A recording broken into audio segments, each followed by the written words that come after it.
Pertama adalah orang-orang yang terlibat dalam perlawanan terhadap Soeharto sejak awal. Nah, inilah awal muasal dirampoknya cita-cita reformasi itu untuk kepentingan mereka kan.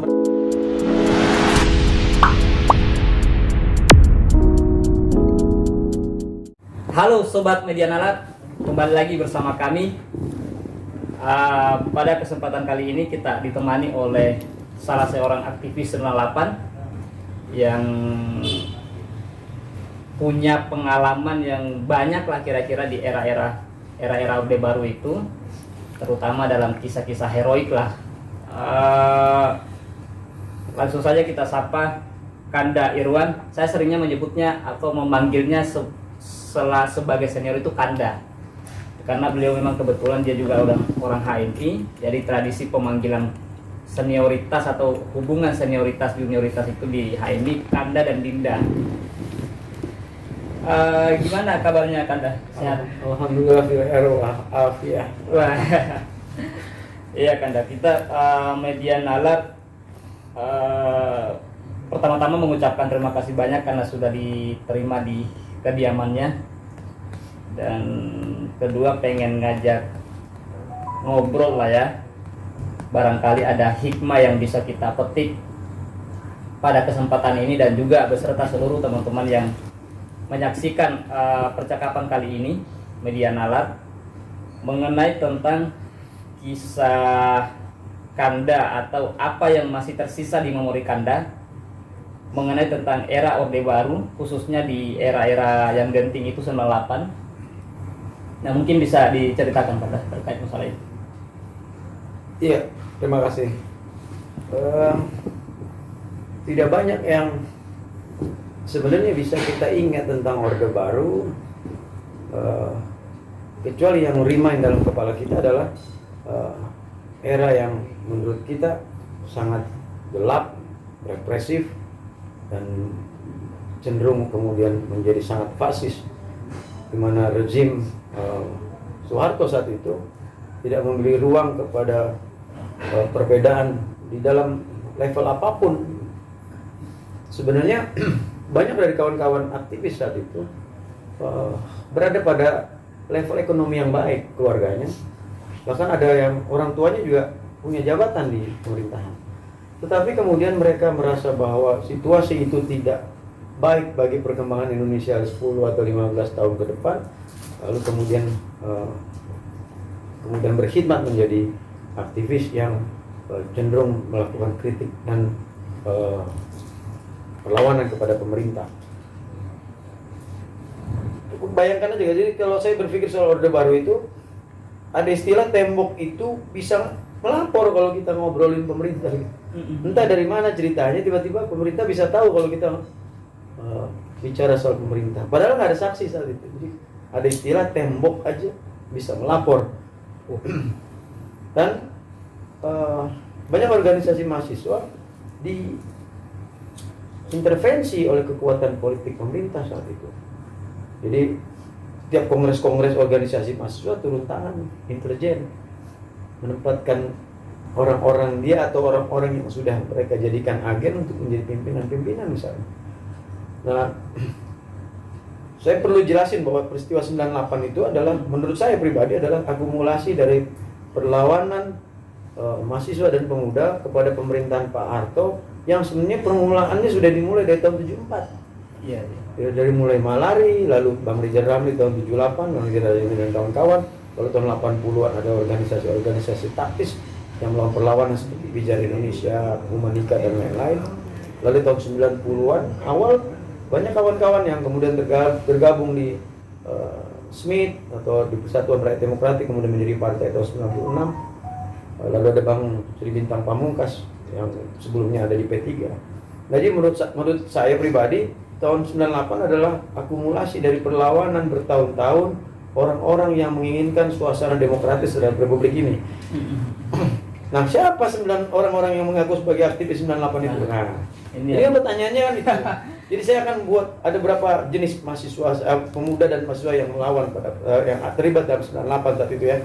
Yang pertama adalah orang-orang yang terlibat dalam perlawanan terhadap Soeharto sejak awal.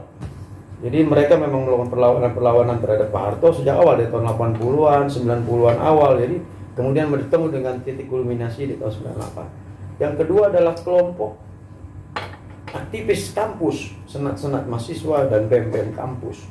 Yang ketiga adalah organisasi-organisasi di luar kampus, tetapi kemudian mengambil momentum di peristiwa 98. Yang berbahaya yang keempat sebenarnya.